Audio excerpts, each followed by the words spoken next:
대법원 2022년 10월 27일 2019-255089 채무 부존재 확인 등 근로자가 회사로부터 대부받는 자녀 학자금에 관하여 사내 근로복지기금의 규정에 따라 전액 또는 일부를 지원받기로 한 사안에서 근로자와 회사 사이에 체결된 자녀 학자금 대부 계약의 사내 근로복지기금 지원 예정액에 관한 상환 의무 면제 의사 또는 대부 학자금 전부에 대한 면제 의사가 포함되어 있는지가 문제된 사례. 처분 문서의 해석 방법. 처분 문서는 그 성립의 진정함이 인정되는 이상 법원은 그 기재 내용을 부인할 만한 분명하고도 수긍할 수 있는 반증이 없으면 처분 문서에 기재된 문헌대로 의사표시의 존재와 내용을 인정하여야 한다. 당사자 사이에 법률행위의 해석을 둘러싸고 다툼이 있어 처분 문서에 나타난 당사자의 의사 해석이 문제되는 경우에는 문헌의 내용, 법률행위가 이루어진 동기와 경위, 법률행위로서 달성하려는 목적, 당사자의 진정한 의사 등을 종합적으로 고찰하여 논리와 경험칙에 따라 합리적으로 해석하여야 한다. 원고들은 피고에서 퇴직한 근로자들임. 원고들은 재직 당시 피고로부터 자녀 학자금을 무이자로 대부받았는데 대부금의 상환은 피고와 별개의 독립된 법인인 피고의 사내근로복지기금이 원고들에게 장학금을 지원하거나 피고가 내부 규정에 따라 원고들의 임금 및 퇴직금에서 공제하는 방식으로 이루어졌음. 이후 복지기금의 규정이 개정되어 장학금 지원 규모가 축소되었음.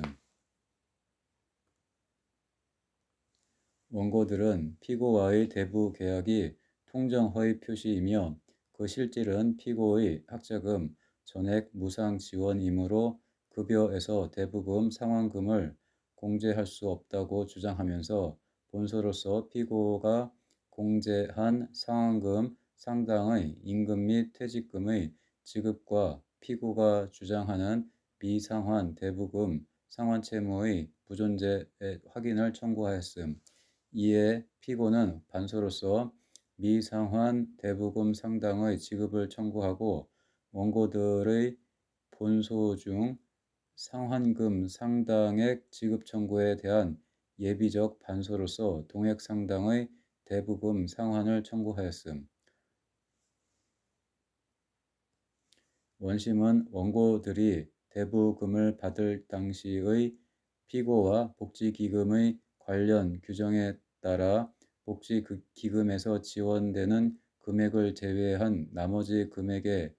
대해서만 피고에게 상환할 의무를 부담한다고 판단하여 원고들의 본소 청구를 대부분 인용하고 피고의 반소 청구와 본소 상환금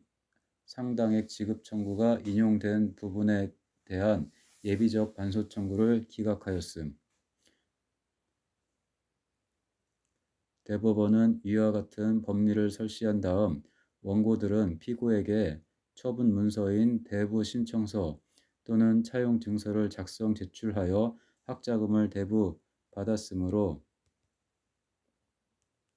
특별한 사정이 없으면 그 처분 문서에 기재된 문헌대로 원고들과 피고 사이에 학자금에 관한 소비대차 계약이 체결된 것으로 보아야 하는 점, 대부 신청서나 차용 증서에는 퇴직 시 미상환금 전액을 상환하겠다는 내용이 포함되어 있는데